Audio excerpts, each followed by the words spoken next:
TBC, what's the deal? So I'm on fightnews.com, and we know that we're all waiting in anticipation for Anthony Joshua and his team to make a decision on who they're going to fight within that IBF top 15.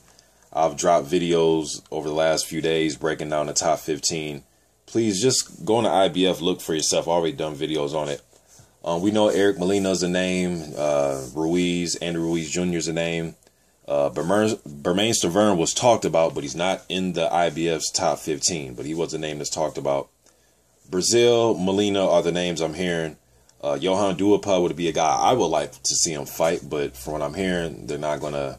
They want to fight an American fighter. So I'm thinking Ruiz, Molina, and Brazil. I just dropped a video today about Brazil speaking out about the situation, how he wants to fight, and he was speaking up about it. This is what I love about the heavyweight division from a lot of other divisions. Guys are going to want to fight each other. There's not going to be any let me talk to my team, or if the fight makes sense, or let me see what's another common phrase. He doesn't sell any pay-per-views, or, there's really none of that. Guys just really want to fight. Now, you can probably find, a situation here and there where a guy may say, oh, like when David Haye told Briggs to fight on my undercard and then we'll fight. Here and there, but still, though, it's still entertaining because it's not like, they're not working out to fight each other. They're going to fight each other. Haye and Briggs will fight each other. Just not only Haye, but me as a fan, I also want to see Briggs fight somebody too. His last real tough fight was about 6 years ago. I'm just being honest, somebody of note. It's been about 6 years for Shannon Briggs, former world champion. I respect him, but I'm just being honest about that part. So I get that, but what I like about the heavyweight division, though, is it's not a bunch of, guys aren't going to fight each other. These guys want to fight each other, and they're calling each other out. They're showing up at press conferences. They're doing whatever they have to do to make fights. And Eric Molina came out today to, kind of say his piece about this, this whole issue. I'll leave this article in the description box, but I'm going to read some things he had to say about Anthony Joshua. Okay, he says, I don't think Joshua fought somebody who does and is a smart fighter. Can he go out and look good for 1, 2, 3, 4 rounds? Yeah, we know that. But it doesn't prove he's a championship caliber fighter. Lots of fighters can do that.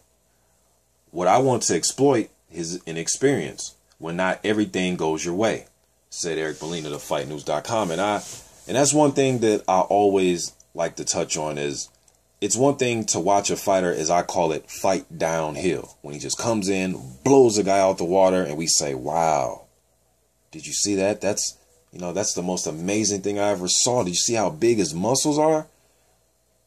What happens when you get punched in the mouth? And I'm not talking about the Dillian White situation when he got buzzed for a half a second. Although he did get caught with a good shot. I'm not saying it was nothing, and he showed that he wasn't going to go down. I'll give him that. But I'm talking about when you lose 2, 3 rounds in a row, or or you get clipped or buzzed or knocked down on your ass, and you got to get up and make a decision in your own mind and in your heart. Do I really want this? Do I, is this something I really want? Everything was cool when I was knocking the shit out of everybody, but now it's me.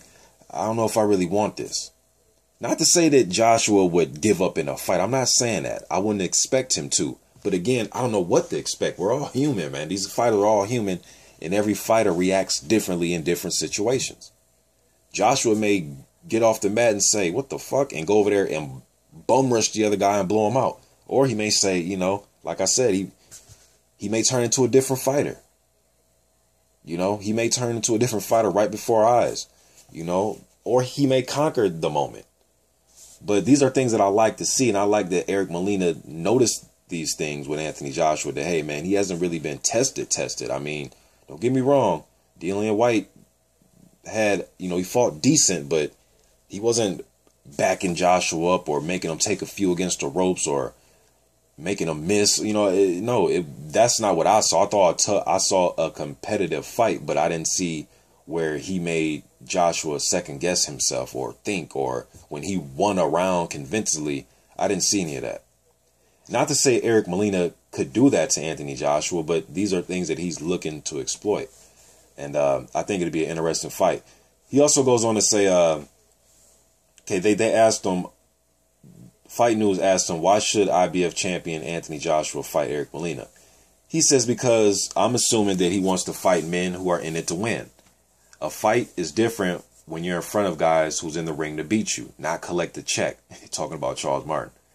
I don't think he's faced too many of these guys yet. I also don't think he was ever hit before by someone with my power. You can talk about me what you want, but I hurt everyone I faced. I think that all these lights, cameras, all this attention got to Charles Martin's head.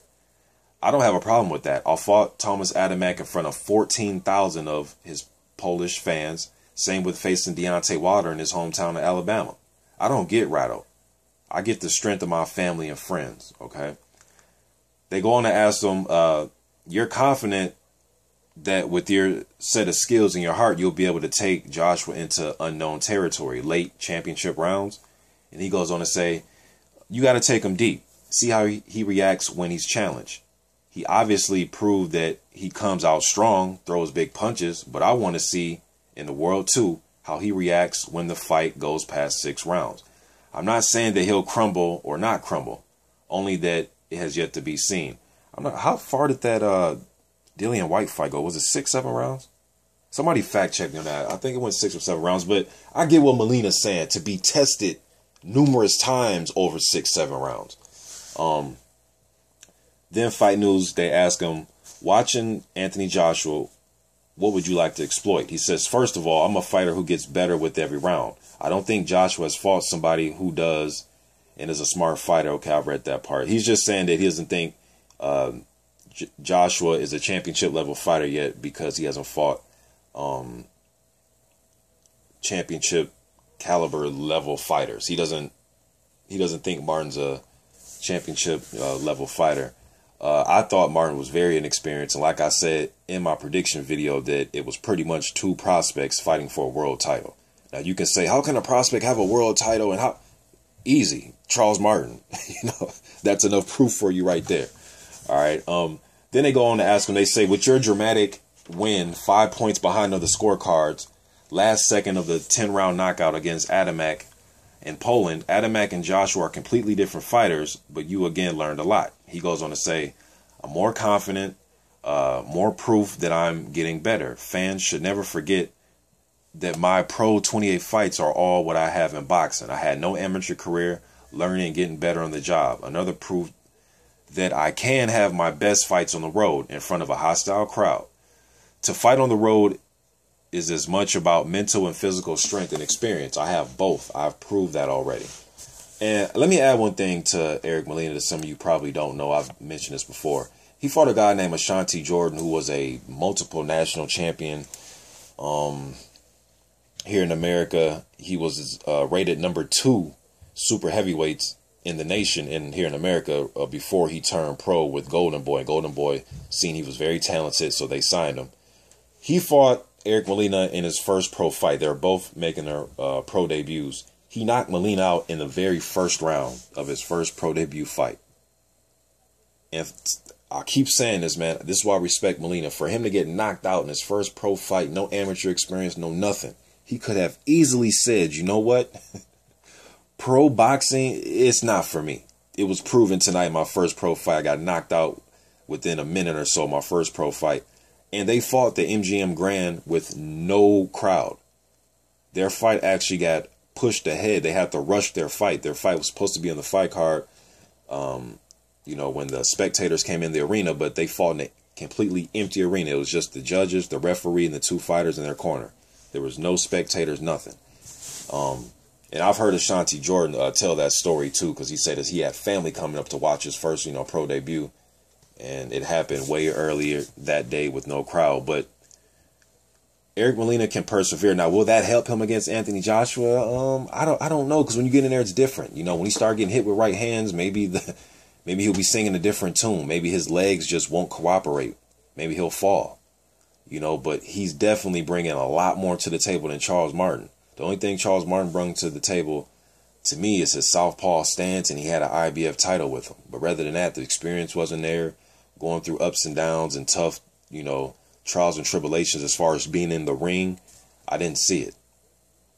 I didn't see him bringing any of those to the fight with Joshua. That's why I called both those guys prospects.